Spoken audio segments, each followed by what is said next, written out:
పాప పేరు బ్లెస్సీ. వీరు గురజాల దగ్గర దాచిపల్లి నుండి ఇక్కడ సికింద్రాబాద్ ఆరాధనకు వచ్చారు. వారి కుటుంబం ఆ బిడ్డ జీవితంలో దేవుడు ఎంతో గొప్ప కార్యం చేశారు. గత సంవత్సరంలో ఒకసారి తనకి షుగర్ 500 అబోవ్ తనకి షుగర్ వచ్చి మొత్తం పాప సన్నగా అయిపోయి చాలా బలహీన పడిపోయింది. వారు సన్నగా అయిపోతుందని హాస్పిటల్కి చూపించడానికి వెళ్తే షుగర్ చాలా ఎక్కువ ఉంది, వెంటనే ఇమీడియట్గా ట్రీట్మెంట్ చేయాలన్నారు. తనకి 5 lakhs ఖర్చు పెట్టి వాళ్ళు ట్రీట్మెంట్ కూడా చేయించారు.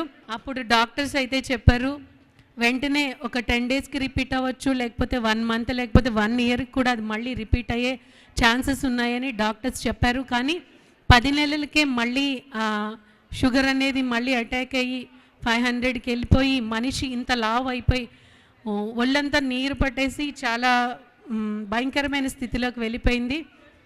అప్పుడు చూపిస్తే డాక్టర్స్ అయితే ఇంకా అమ్మాయి పరిస్థితి మేము చెప్పలేము, ట్రీట్మెంట్ కంటిన్యూస్గా జరగాలన్నారు. కానీ వారికి ఉన్న ఆర్థిక స్తోమతను బట్టి ఆ బిడ్డని వారు హాస్పిటల్లోకి తీసుకెళ్ళలేక ఇంటి దగ్గరే ఉండి వారు దైవజనులు టీవీలో వాక్యం చెప్తున్నప్పుడు ఆ వాక్యం ద్వారా వారు బలపడి ఆ బిడ్డ కోసం ప్రార్థన చేసుకున్నారు.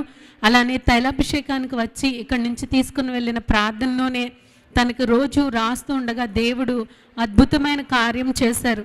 ఆ ఒంటికి పట్టిన నీరు అనేది తగ్గిపోతూ ఉంది. అలా క్రమక్రమంగా తగ్గిపోయి సన్నగా అయిపోయి తర్వాత మళ్ళీ నెలకు 1 kg అలాగా వెయిట్ గెయిన్ అవుతూ తన వయసుకి తగ్గ వెయిట్ పెరగడానికి దేవుడు సహాయం చేశాడు.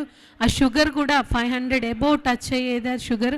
అలాంటిది దేవుడు ఆ బిడ్డకి స్వస్థతనిచ్చి ఇప్పుడు నార్మల్గా ఉందని వారు సాక్ష్యం చెప్తున్నారు. తన జీవితంలో తనైతే చనిపోవాల్సిన దాన్ని దేవుడు బ్రతికించాడని, గొప్ప కార్యం ఆ బిడ్డ జీవితంలో దేవుడు చేశారని వారు సాక్ష్యం ఇస్తున్నారు. ఈ సాక్ష్యం దేవుడు దీవించును గాక.